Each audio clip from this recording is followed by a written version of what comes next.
Hello guys, welcome back to my channel.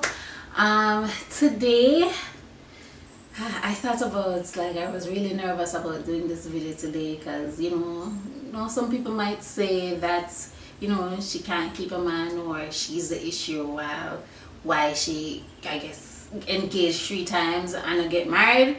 But yeah, I don't really, well, I don't know. Maybe I'm the one who's the issue. Maybe I'm the problem. Maybe I just can't keep a man. Maybe that's it. But anyways. So if you stick around, I'll even show you the wedding dress and the marriage certificates. So like this was like really happening. But I want to talk to you guys about the 3 times I attempted to get married and failed. Okay, so the first attempt at getting married was with my child's father. Shortly after we met, we moved in. One can say probably, things moved a little bit fast, but I guess I just saw it go when you're like into each other in the beginning. But yeah, it was probably like 3 months after we met or something like that, we moved in.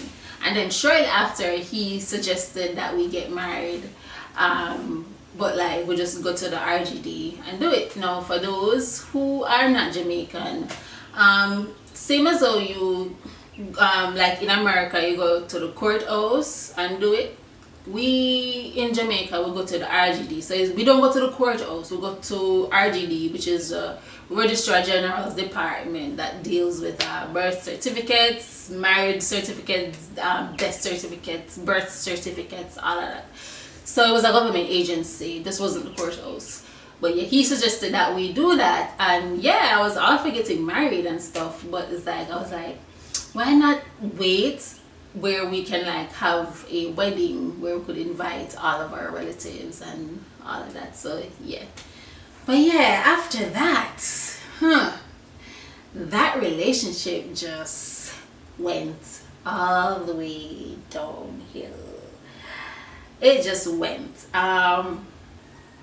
It was abuse of all kinds, physical, mental, verbal, financial, emotional. It was just too much. Yeah, so that relationship, it just never got better. It got worse. It was just too much arguing, too much fighting, and then in the midst of all that, we had a child.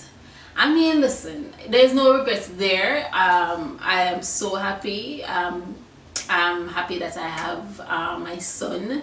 I wouldn't change. I wouldn't have it any other way. Like, things just happen for a reason. But yeah, basically after that, things just didn't go on so well at all. The relationship lasted almost 3 years.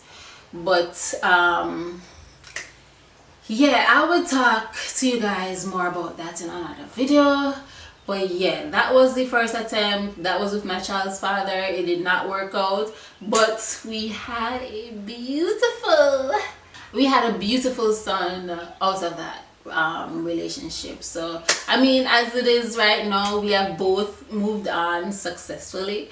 I don't know if I should say successful on my part, but we have both moved on, and there's no drama there. There's no bad blood. There's no baby father drama or wife and baby mother drama. Even though I would say in the beginning it was a little bit it was a little bit rough in the beginning.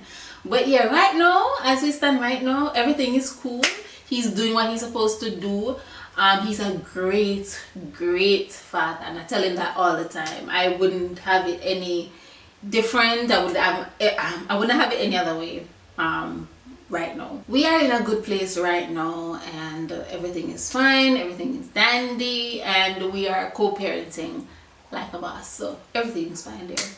Yeah, so the second attempt at getting married was with someone that I met on a music video shoot. No, he was born here, but he moved to New York. I think at the age of 9. But he's a U.S. citizen now. But he was born in Jamaica. Basically, we met on the music video set. We didn't really interact on the set, other than professionally and stuff. But I guess he had his eyes on me, meanwhile I had my eyes on somebody else. Lord have mercy. But after we left that shoot, somebody called me, one of the females. I don't know who it was, I don't remember, but she called me and asked me if she could give one of the directors my number. So I was like, before I even answered, I was like, who? I don't remember if I asked who or she told me who it was or whatever. But I had in my head it was the one who I was eyeing, because he probably saw me just looking at him all the time. But no, it wasn't. It was the director. No, the one I was eyeing was probably like the assistant or something like that. But the one that asked for my number was the director and stuff. So yeah, basically I said yes because I was single. Where's the harm in that?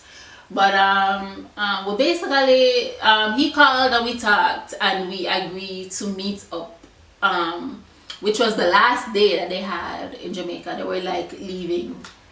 They were leaving like the same day, but probably like in the evening. So we met up in the afternoon and we had lunch. We got to know each other a little bit to see if there's chemistry there and whatnot. So yeah, that was good. So we continued talking, and he went back while we was over there, was talking, communicating still, and we made plans for him to come here and spend some time with me. So we got an Airbnb. He came here. We spent like 10 days getting to know each other. During that time when we were at the Airbnb, he introduced me to this organization, aka cult. In my opinion, it was a fucking cult. And I will tell you, as I say, I will tell you give you more details in another video.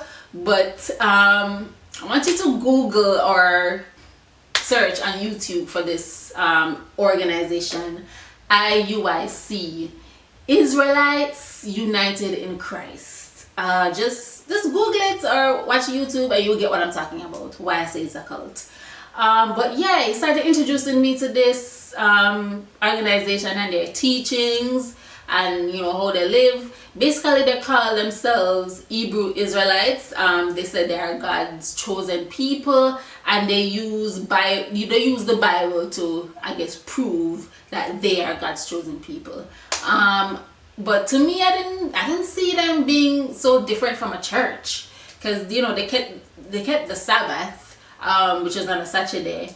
The only difference is that they didn't call their gathering a church, they call it classes. So like they're basically studying the Bible, and they focus mostly on the Old Testament, the laws of Moses and all of that. They basically focus on that. And in terms of getting married, they don't believe in the whole white dress and tuxedo kind of thing. They don't believe in rings or whatever. So you basically go down to RGD, get your married license, get somebody to marry you, and you get the marriage certificate, and that's it. You guys will be married. And then they would have a gathering. Normally they call like a feast, a wedding feast or something like that. But as we said, them kind of do them thing a little bit different. So in their organization, the men are the head of the household. The woman is supposed to be submissive and all of that. Oh my God, there's so much things. But based on he presented it to me like we had a group of people where the men is made up of mostly black men, and then you have Latinas, and then you have I guess Native Indians, Latinas, and basically, but yeah. He presented it to me as if we believe in family and marriage and having one woman and all of that, and we believe that we provide for our family and the women take care of the children and all of that. No, I didn't have a problem with that. I don't have a problem with my husband being the head of my household or the head of the house, and me bearing the children and taking care of the children. I don't have a problem with being submissive either. But when it goes over to controlling and basically disrespect is where I just draw the fucking line. You understand? But as I said in the beginning stage, he didn't show that side, because you know that's how they reel the women in. That's how they get the women in, and they just present it as, you know, we are for our black women, we love our black women, we marry them, we have children with them, we won't cheat on them and all of that, whatever. I mean, that's what basically every woman wants to hear, right? So we spent that time together. He introduced me to it, and I was like a little bit receptive to it. Anyways, he left, and he went back, and then he came back to Jamaica again to shoot another video. And you know, we're spending time together again. But before, he wasn't so deep into it, but when he came back, he basically said, yes, well, I'm into it now, and you know, I would like for you to come into it too, because I would love to, you know, for us to be together and get married and all of that, but you will have to come into the truth. That's what they call it, come into the truth. So yeah,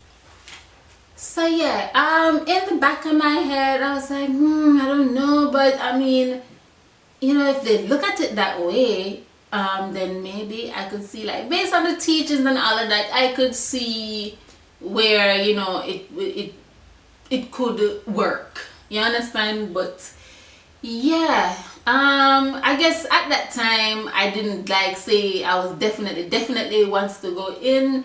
He broke up with me, saying that, you know, it's not going to work out because we're not equally yoked, and it won't work out because I would live one way and then he would be living another, and it just wouldn't work out. I was like, I felt bad.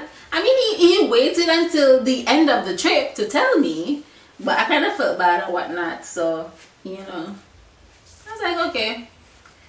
Then he went back to New York again, and he was still in contact with me, and he was still saying, you know, I would love for you to get into this, because, you know, I really like you and I really want to be with you and I would marry you and all of that, but I really wanted to get into it. So I was like, okay, I'll do it.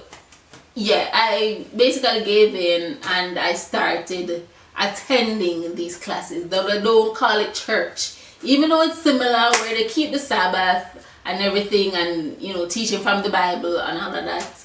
And even, you know, them call themselves, you know, Israelites United in Christ, so you would think it was a church and stuff, but they just didn't call themselves a church. They called it classes. So on Saturdays we will go to classes, okay? So I was attending classes here in Jamaica, where they just brought the organization here, like they just started it here. I was attending the classes here in Jamaica, and I was attending, and he was attending the one in New York. Now, if there wasn't a class in Jamaica, you'd have to watch it online, the live feed or whatever.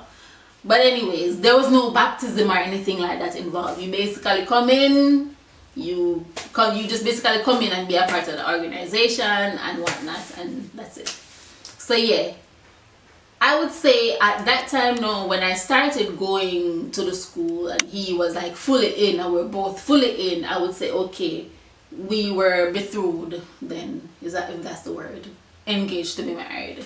So, you know, we were planning this and planning. There was not really much plan involved other than getting the marriage license and all of that. So he sent all his documents, his birth certificate, his ID, Habib's ID and whatnot, and he sent it here, and I brought it to the Ministry of Justice and stuff to get all of that. So things was in the making and everything. And then out of nowhere, this man decided to just start arguing with me about the dress.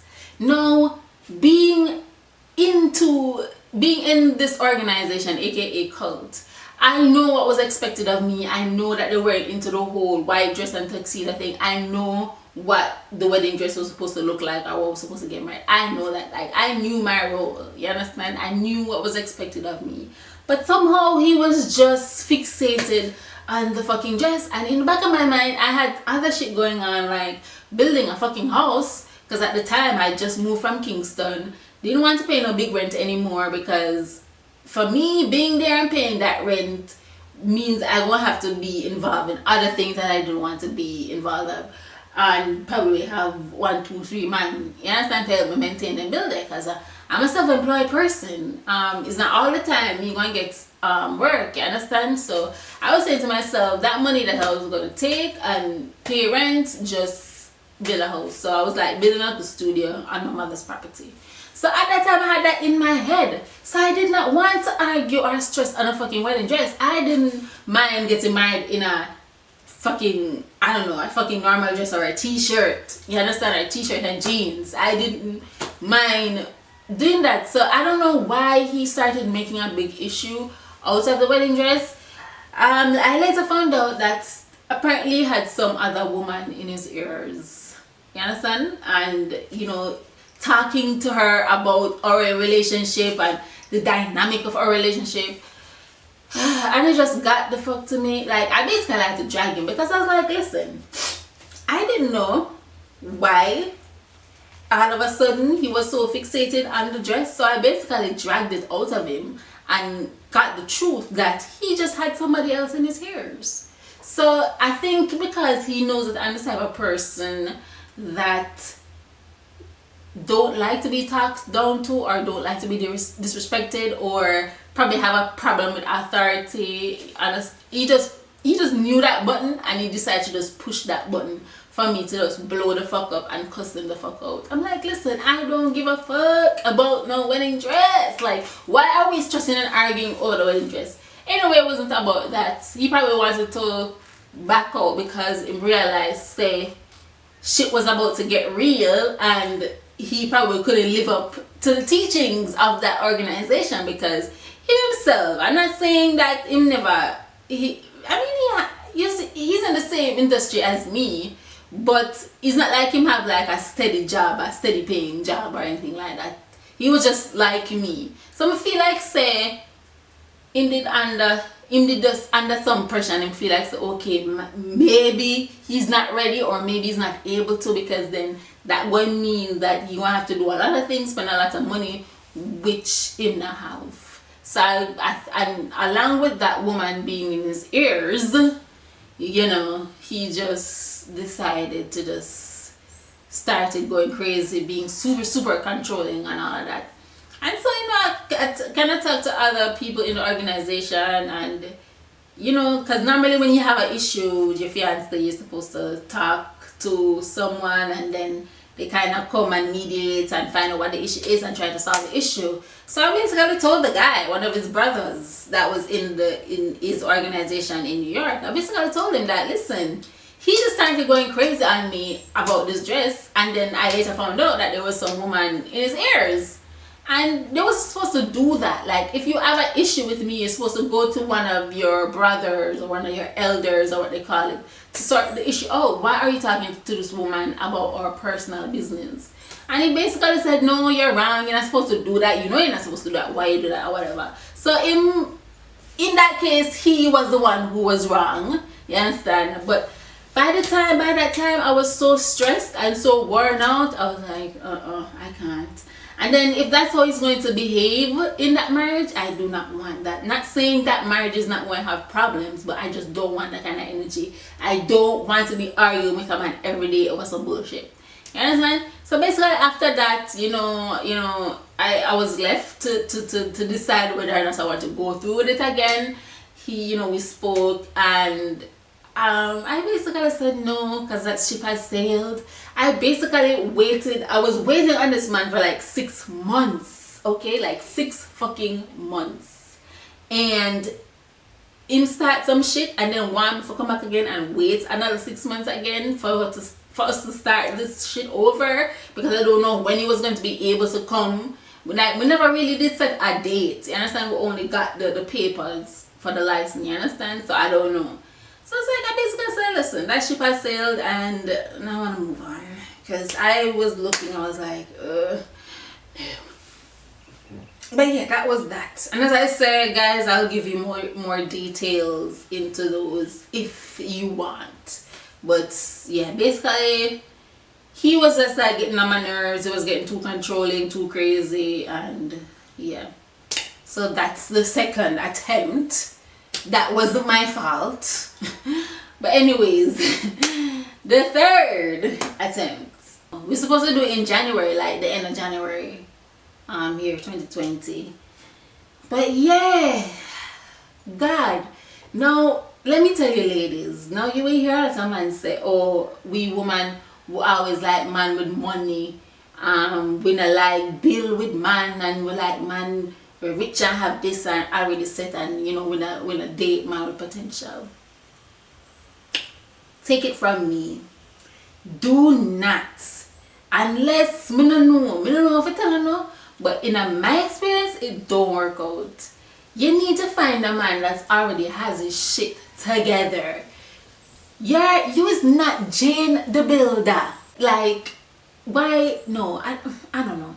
I'm not right now. From now on, I'm not going to go into any more relationship with any man that does not have his shit together, who up to certain level or on my level or above my level.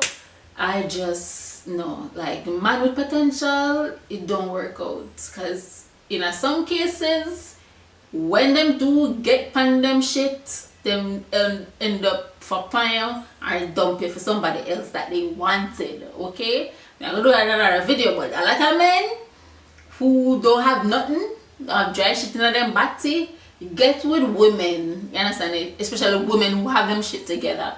Get with those women for those women to build them, only for them to leave that woman who built them and go find the woman that they've always wanted. I don't know if that's the case, that was the case in my situation, but this guy, yeah, let's basically give a quick run through of this, right? This guy was a guy that I knew from childhood days. Okay, we grew up in the same community together. I knew him from I was a child, but we never got together or anything like that until I left school. I was about, say, 17. Yeah, I was 17 when I was school. I don't remember what age I was when I started dating him, but it started out as like a friendship. You understand? We would hang out together, smoke and drink and just like talk, and we'd like talk for the whole night. I mean, it was just nice to just, you know, get out at about, and our time that we met, you know, was like probably like 12, 1 o'clock in the morning, and it's like I would go around this house and we'll be like outside, sitting outside. Yeah, that's a good thing with ghetto. You can stay outside any time of night. And we would like be, you know, having like a whole lot of conversation and everything like that. So I really love that. On top of that, he could cook. Oh my god, a man who could cook.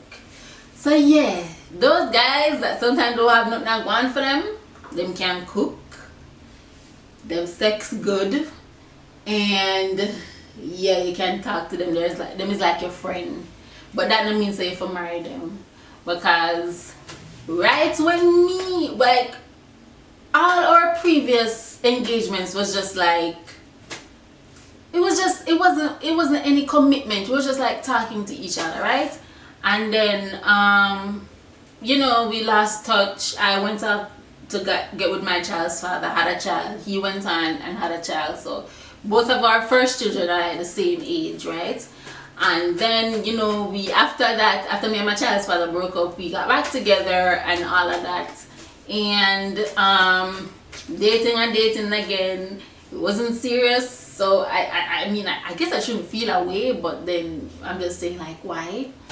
But me and him dating, and then all of a sudden he tells me that, you know, he have this girl coming over and she's pregnant. I'm like, huh? Yeah, this girl's coming over to my house and now she's pregnant with my child and all of that. And I made up my mind, like, what the fuck, I'm not going to leave. And then he kind of, you know, got a little bit aggressive. I was like, okay, I'm gone. And that was it till last year, 2019, when I wanted a couch made because he does upholstery. I went back to him, you know, because I mean, you can get a little bit off. You understand? You can get it for like a decent price and when you not go to a stranger. So like, you know him now, I know so I get it for a good price. I went to him. He made it. So that was good. Being single again, and him being single, I guess we decided to give it another chance. But this time I made sure I tell him that, listen, this shit that you pulled the last time, I won't be for it. If you're in, you're in. If you're out, let me know if you're not, because I'm like, okay, since I know this guy know all of my family, we know all of him family, we know each other like family and me. We do so well around each other, like talking and everything. We're like best friends, and you know, we think the same way, and we're into the same things and them something. So I thought it was a good idea, but not because you're somebody a good friend means say you're never gonna be good partners. And I proved it with this here last relationship. We did so well as friends, like talking and everything like that, but once we decided to get in a committed relationship, it just never worked out. He just wasn't at that level where he was supposed to be at his age. And you know, while I was saying okay, nothing wrong with that, him have potential, him talented in doing a lot of stuff. You know, he can make things and can build things, you understand? So why not? And then just help him build on that. He was in a dead-end job, right? And I basically said, listen, if we are going to have a future, you need to get a better job. He had this number, and I knew this guy that had a upholstery shop that he would want to work there, but he never knew where the place was, and I know where it is. And I went there with him, and we got the guy's number to talk to the guy, and then yeah, he got the job there, right? So me thinks that alright, get the job and get a better paying job. This man got his first pay at that job, right? And you know what that man did? When that man get him first pay, mind you, before, you know, when he was in the steady job, he was coming to my house on a regular, eating my food that I bought my own money. Never pay a bill in here, never buy nothing, bring come in here really. And then getting first pay, you know him though? Carry the whole of him pay, like all of him pay, go give him baby mother. And I'm not saying that this man should not take care of his children. I'm just saying you need to budget out your money. You cannot take all of your pay and go and give your child's mother, and then when you're done, after you get your pay, you're going to come to me wanting to borrow money to pay your light bill? Are you crazy?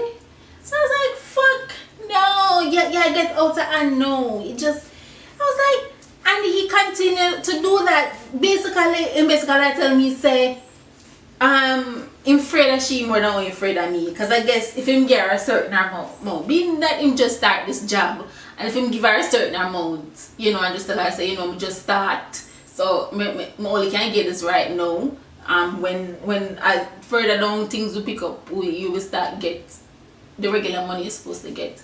I guess me don't know, him just decides, say, and even after that again, the next pay him gets, him just decide, so if he do it, him gonna do what he want to do with feed him money, you understand? While we're here planning our wedding, planning to get married, you understand?